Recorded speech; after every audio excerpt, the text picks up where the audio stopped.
ஐயோ கீர்த்தி, அம்மா கீர்த்தி, ஐயோ என்ன பண்ணி வச்சிருக்க? ஐயோ ஐயோ கால சூடு வர வச்சிருக்கா. அம்மா வலிக்குதுமா.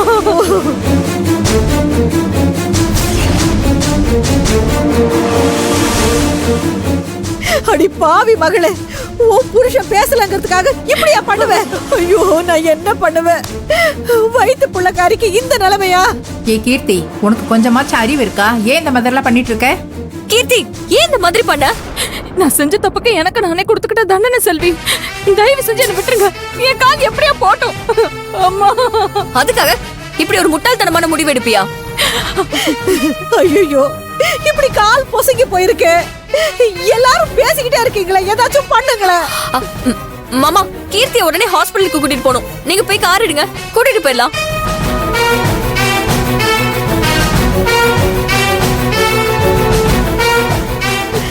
கீர்த்தி திரி, என்னடா இப்படியே நின்னுட்டு இருக்க? கோவத்தெல்லாம் அப்புறமா வச்சுக்கலாம். போய் வண்டி எடுப்போம். பொறுத்துக்கோ. போடா வண்டி எடு. அம்மா சீக்கிரம் மாமா. அவள கீர்த்தி வா. கீர்த்தி எழுந்திரு. எழுந்திரு கீர்த்தி. பாத்து வா பாத்து. காலை இப்படி வேக வச்சுக்கிட்டியே. பாத்து பாத்து பாத்து மெதுவா.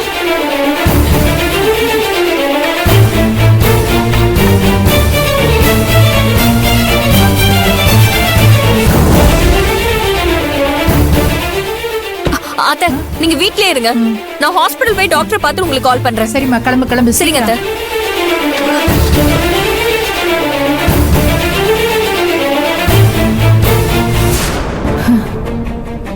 இவ வீட்டுக்கு வந்ததுல இருந்து எப்ப பார்த்தாலும் பிரச்சனை தான். பிரச்சனை தீர்ந்த பாடே இல்ல. ஐயோ ச்சே.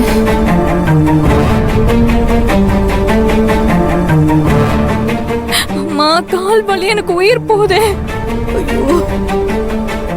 உனக்கு ஒண்ணும் ஆகாது கீர்த்தி. மாமா கொஞ்சம் சீக்கிரமா போங்க. ஐயோ என் பொண்ணுக்கு யாரு கண்டுபட்டுச்சோ இப்படி ஆயிடுச்சு. வாயு வயிறுமா இருக்கும்போது கடவுள் உன்னை இப்படியா தண்டிக்கணும்? என்ன கீர்த்தி நீ கொஞ்சம் கூட அறிவே இல்லையா? கோவம் இருந்தா இப்படியா பண்ணுவாங்க? உனக்கு ஒண்ணும் தெரியாது செல்வி. நான் எவ்வளவு தூரம் கால விழாத குறைய கெஞ்சினு தெரியுமா?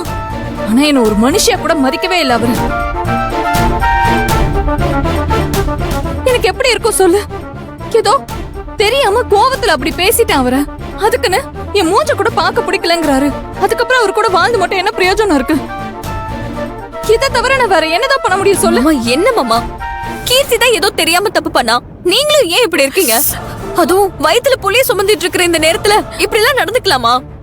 ஏதாவது ஒண்ணு கிடக்க ஒண்ணு ஆயிடுச்சுன்னா என்ன பண்ணுவீங்க? செல்வி நீ 1000 சொல்லு. இது வரைக்கும் அவ செஞ்ச தப்பு எல்லாத்தையுமே நான் மன்னிச்சிட்டேன். ஆனா நேத்து நடந்த விஷயம் இன்னும் என் மனசை விட்டு நீங்கவே இல்லை. ஒவ்வொரு நிமிஷமும் மனசுக்குள்ள முள்ளா குத்திக்கிட்டு இருக்கு. அது குடுக்கிற வலி அவ்வளவு இருக்கும்போது எப்படி என்னால மறக்க முடியும் சொல்லு? அவ மனசுக்குள்ள எவ்வளவு வன்மை இருந்தா அப்படி பேசிருப்பா. பாத்தியா செல்வி, இப்ப கூட அவர் என்ன எப்படி திட்டா இருப்பாரு. நான் தான் உன்னை திட்டினதுக்கு எனக்கு நானே தண்டனை கொடுத்துக்கிட்டேன்ல. என்ன மன்னிச்சிரு செல்வி. பாருங்க, உங்களுக்கு எனக்கு பிடிக்கலன்னா சொல்லிடுங்க. நான் இப்படியே இறங்கி போயிடுறேன். ஆனா ஒண்ணு மட்டும் தெளிவா சொல்றேன், இதுக்கு மேலயும் நீங்க என்ன மன்னிக்கல, இதுக்கு மேலயும் பெரிய தண்டனையே எனக்கு கொடுத்துப்பேன். ஏண்டி இப்படி எல்லாம் பேசிக்கிட்டு இருக்க?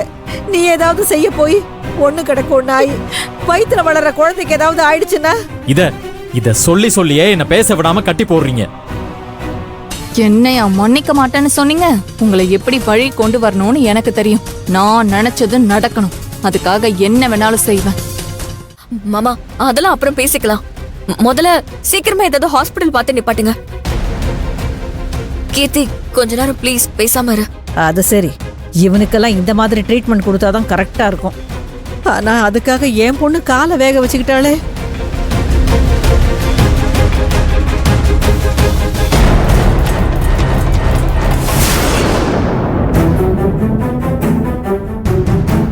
என்னம்மா ஏன் இப்படி எல்லாம் பண்றா? அவளுக்கு என்ன பைத்தியமா பிடிச்சிருக்கு? அவ கால்ல அவளே சூடு போட்டுக்கிறா. ஏதாவது ஒண்ணு கிடக்க ஒண்ணு ஆயிடுச்சுன்னா என்னம்மா பண்றது? ஆமா, அவ எப்ப என்ன பண்ணுவா நீங்க யாருக்குமே தெரிய மாட்டேங்குது. திருப்பி இப்படி போய் கால்ல போய் சூடு வச்சுக்கிட்டா.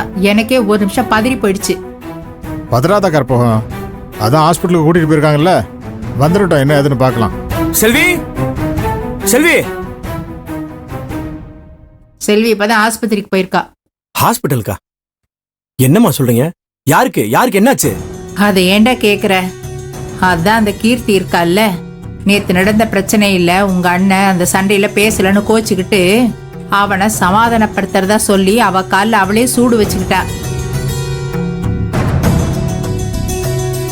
அதான் ராஜேஸ்வரியும் செல்வியும் அவளை கார்ல ஹாஸ்பிட்டல் கூட்டிட்டு போயிருக்காங்க. ஓ, இப்போ இப்படியெல்லாம் நாடகம் ஆட ஆரம்பிச்சிட்டாங்களா? என்னடா பேசிட்டு இருக்க நீ? ஏய், உன் பொண்டாட்டி அவ குத்தம் சொல்லிட்டாங்கிறதுக்காக நீ அவளை தப்பா பேசுவியா? மா பாத்தீங்களா, நேத்து கீர்த்தி செல்விய பார்த்து அவ்வளவு அசிங்கமா பேசினது கேட்டு அக்கா அவ்வளவு அமைதியா இருந்துச்சு.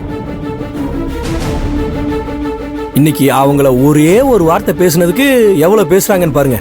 வேலு, 1000 தான் இருந்தாலும் அடிப்படை தனித்தனியா ஆனதுக்கு அப்புறம் உன் பொண்டாட்டி திருவுக்கு பரிமாறினது தப்பு தானே? திரு சாப்பிடாம இருந்தானா அவனுக்கும் அவன் பொண்டாட்டிக்கும் என்ன பிரச்சனை என்ன ஏதுன்னு விசாரிச்சு கீர்த்தி கையால தானே சாப்பிட வச்சிருக்கணும். அதை விட்டுட்டு இவ சாப்பாடு பரிமாறினது தப்புன்னு தான் நான் சொல்லுவேன். யாரா இருந்தாலும் அதை ஏத்துக்கவே முடியாதுதான். கீர்த்தியும் அதான் பண்ணா. அதுக்காக அவளை என்னமோ பெரிய துரோகி மாதிரி தள்ளி வச்சிடுற. பாவம், உணர்ச்சி வசப்பட்டிருக்கா, என்ன பண்ணுவா? காலை சூடு வச்சுக்கதான் செய்வா. இதெல்லாம் பாக்குறதுக்கு உனக்கு நடிப்பா தெரியுதா?